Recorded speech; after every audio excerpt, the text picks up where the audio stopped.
The liberal media attacking NFL kicker Harrison Butker after the three-time Super Bowl champ for the Kansas City Chiefs gave a faith-based commencement address speech at a private Catholic college in Kansas.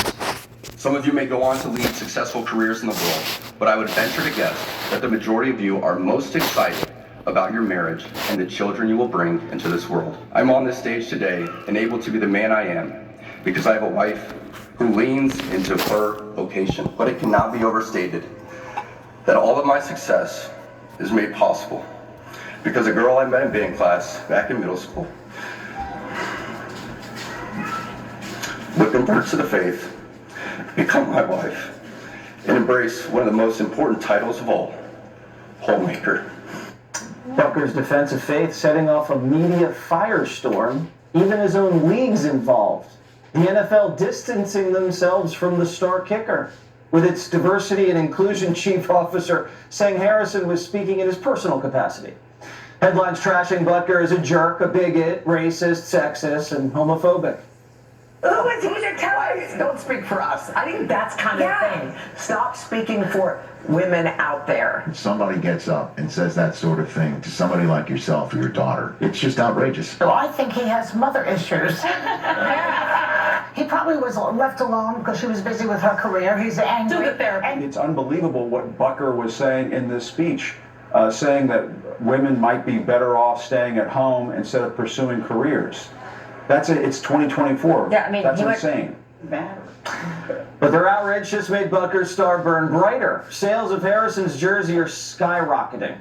And he's finding support in unusual places. Whoopi Goldberg coming to his defense.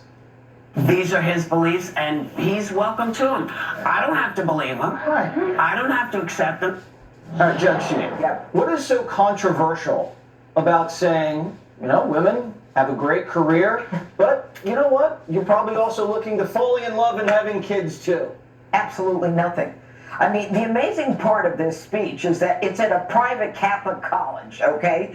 He is espousing his belief in the Catholic faith and Christianity, and he's talking about women and his own wife in particular, and is drawing a conclusion from that. And it is amazing in this country that people are willing to trash him for his beliefs, and even the NFL apparently is coming out and saying he doesn't speak for the NFL.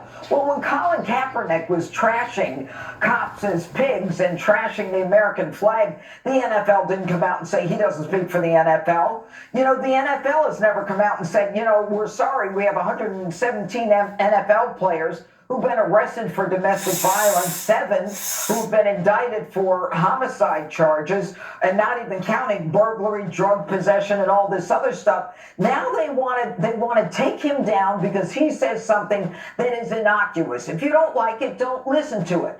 Now, his jerseys are going up in terms of sales. I'm going to buy a jersey. You know why? Yeah. First of all, I like the Kansas City Chiefs. But second of all, I believe that the man has a right to say whatever it is he wants to say. And yet people go out there and they espouse, we want to kill the Jews, we want to exterminate them, we want to eliminate Israel, and they're the ones who are supposed to be so inclusive. This guy talks about traditional Catholic Christian values, and all of a sudden the left wants to take him down. And you know what? The Catholic Church has been under attack for 2,000 years, and it'll never go away. Dana, why do you think the outrage over something that just seemed so benign? I think partly it's social media, and also because hot takes are popular, right? And everybody gets a choice on how to react to everything. And a lot of people choose not to listen, not to read the room. The jerseys are all sold out in all the women's sizes. Interesting. And so the NFL actually makes money on that. So I can't believe that the NFL weighed in instead of just saying no comment, because no comment would have left it. But choosing to be offended is a choice. Now, the left loves choice unless you decide to be a stay-at-home mom. If that's your choice, then you are a traitor to your race. Well, shall we revisit the women's sports? Trans men in women's sports? Do you want to have that conversation again? You want to get outraged about that? I'm glad that Whoopi Goldberg is true to her beliefs and willing to stand up. It reminded me a little bit of when NBC all marched in lockstep because they were so outraged that Rhonda McDaniel might actually go on the network and everyone said the exact same thing, and not a soul said, oh, actually, I don't think it's such a bad idea. Whoopi Goldberg was at least willing to do that. Good for Whoopi. Greg, it's almost like they just heard him say women should stay home barefoot and pregnant in the kitchen. But Judge Dana Wright, it doesn't matter what they heard because it wasn't for them. They are intruding in on that moment by their choice. You select the times that you want to manufacture the outrage. That's why they're a bunch of phony jerks. Whoopi was right. The rest of them, they're a bag of assholes. That entire clip is a giant bag of a-holes. Every single one of them. He did not export his religion or his politics to the playing field. He didn't kneel. He didn't wear any BLM swag or anti-police socks. He was making a pro-Catholic speech at a pro-Catholic university. If you are upset about that and you weren't there and it wasn't for you, you are a big loser. Yes. I mean, you are so pathetic that you actually have to seek this out because the story wasn't for you. You were actually like building up this outrage because you have nothing going on in your life. God forbid you actually listen to his message. You might actually find out that, wow, you know what?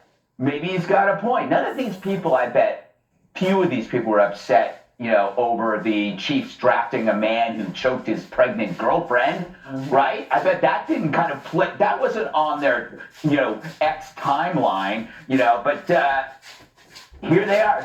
Oh my God! You know what? There's so many things out there that could upset you if you choose, but you're choosing it. And I just have to ask: what does the DEI office at the NFL do?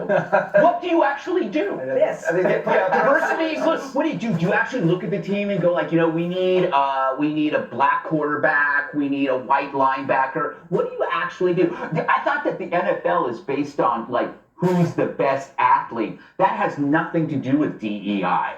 It's competence. It's meritocracy. You're a bunch of losers.